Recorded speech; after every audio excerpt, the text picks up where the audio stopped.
Hello, I'm Joshua, and I'm an INTP. And first and foremost, I would like to say thank you for viewing this video, and subsequently visiting my channel. The topic of this video is going to be about ESFJs. It's not really going to be an on ESFJ sort of thing, because, I mean, honestly, I'm not prepared to make a video like that. This won't be a typological description of their being. It's just going to be some things that I've noticed. It's going to be the source material that I'd use for a video on ESFJs. Anytime I make a video like on something, I'm talking about the phenomenology of type, and that's not something I'm prepared to do right now.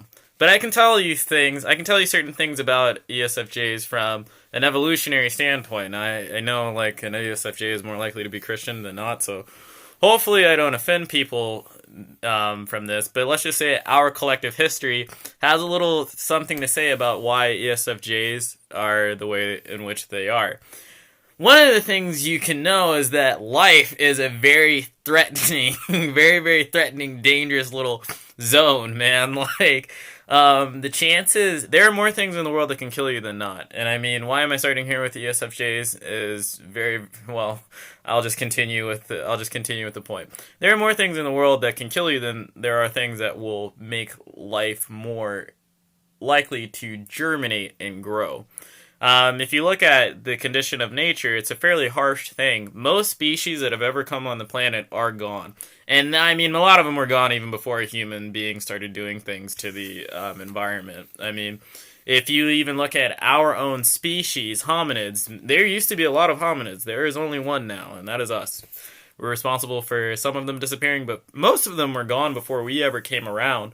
And similarly, you know, if you look at elephants or any kind of thing out in nature, there were multiple prototypes of the thing that you see now in this time and period. And what that should tell you is that life is freaking good at, well, nature or reality is very good at rubbing out life. That's one thing. So what ESFJs tend to notice is that stress kills you.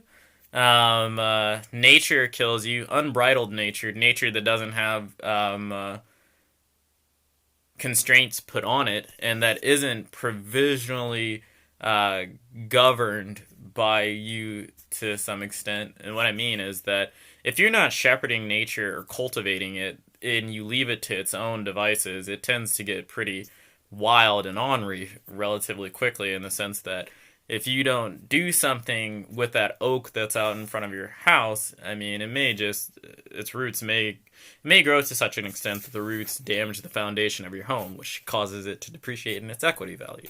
And you're not able to get as much money for it as you could have. So anyways, so you have to till and manage nature.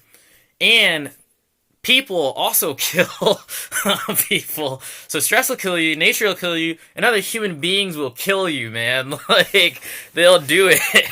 So, what ESFJs tend to want to do is to keep those things at bay. So when Freud was talking about death anxiety, man, he was talking about SF's period. SJ's period. And I mean, like, not in the sense that they have a wish to die. It's honestly the inverse of that. They really don't like the idea of death or depreciation or devaluing. I mean, they like to keep things centralized. They want to get a fixed value for something and maintain that value. Part of the reason they want to maintain that value is because it does the job. It's good enough. Because they look at the world and they see the world as something of a problematic landscape in its total revelatory scope, in the sense that you are more likely to get a problem than not. I mean, like, quite honestly, it's true. Even being an intuitive type, I can tell you, in terms of the possible things that could happen at any point in time in your life, I mean, it's definitely the case that out of the probabilities of things happening that you would want happen, in terms of, with respects to the overall probability, the probability of those things that you would want to happen to you are very, very small in comparison to the probability of things you would be indifferent about and the probability of things that you would not want to happen to you. It's definitely the case that there are more things that you'd be indifferent about and more things that you would not want to happen to you than there are things you would want to happen to you. That would be in your favor.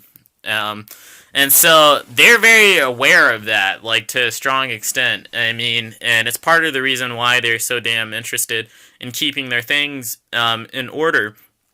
Now, there are cultural reasons for why, whenever you look out in the American landscape and you see that very conscientious person banging away and, you know, dotting their T's and crossing their I's. I mean, there's definitely something to that culturally.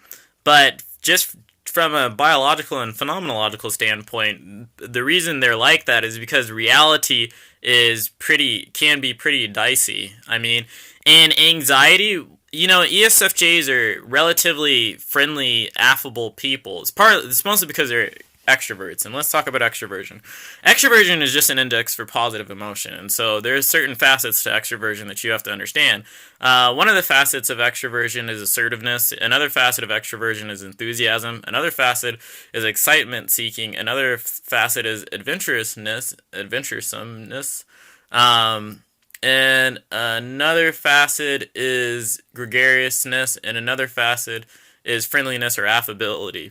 And ESFJs tend to be very affable, they tend to be very gregarious, they tend to be assertive, and they tend to be enthusiastic. They tend not to be very adventurous and excitement seeking, partly because, you know, like, think of all the things, think about what excitement means and, like, what adventure means, man. Like, and it's not to say that ESFJs aren't daring or anything like that, because they're the types of people that like concepts like courage.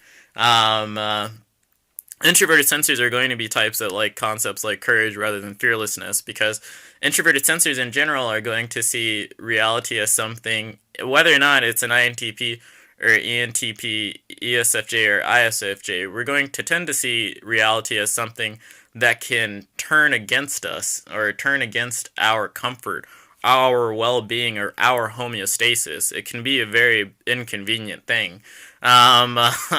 We don't really want to experience certain things if we don't have to, but we'll definitely appreciate ESFJs in particular will definitely appreciate concepts like courage, because even if they don't appreciate certain things, they still have to act, because that's the point of life, is to act in life, and we have to act in life because we have to influence other people, and you better believe they like to influence other people.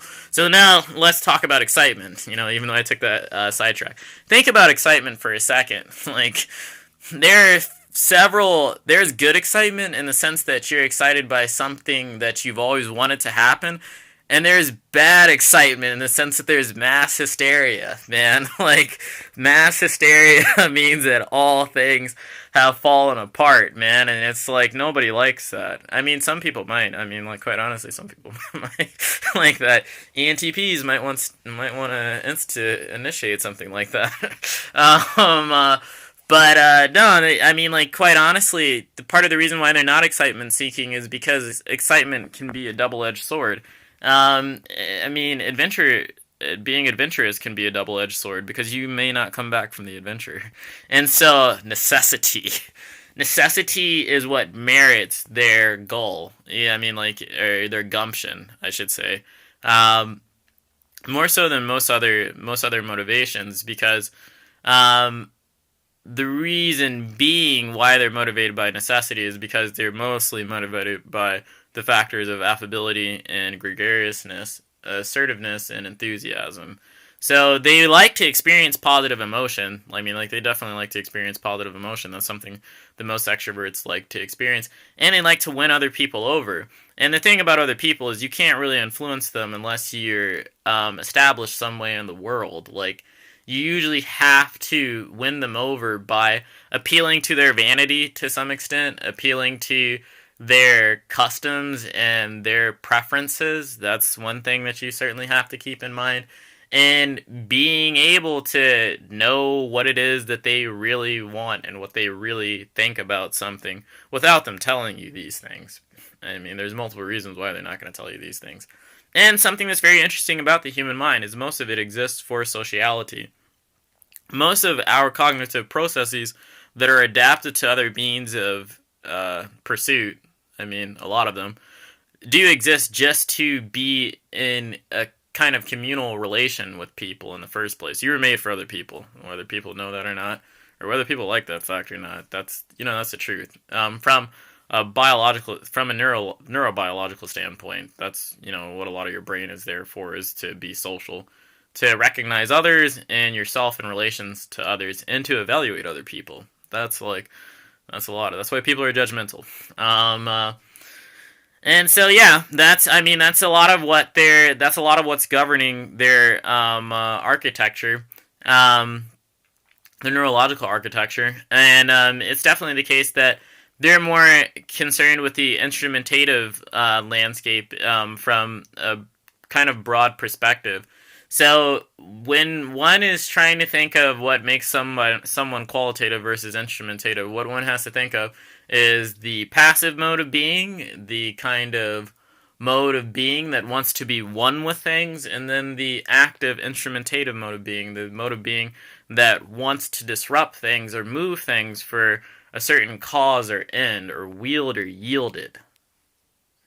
That's that's the instrumentative landscape of the brain, and they live on the instrumentative one. I mean, mostly because they don't see. So so here's the deal. Like, they're motivated to not experience chaos, mostly, or not to have anxiety. So when ESFJs say that they're happy, what they mean is that they're experiencing positive emotion because there's an absence of negative emotion. And so long as there's an absence of negative emotion in their life, they tend to feel positive emotion. They tend to be neurotypical people in a general sense, where they're just generally, everything's okay, like, and I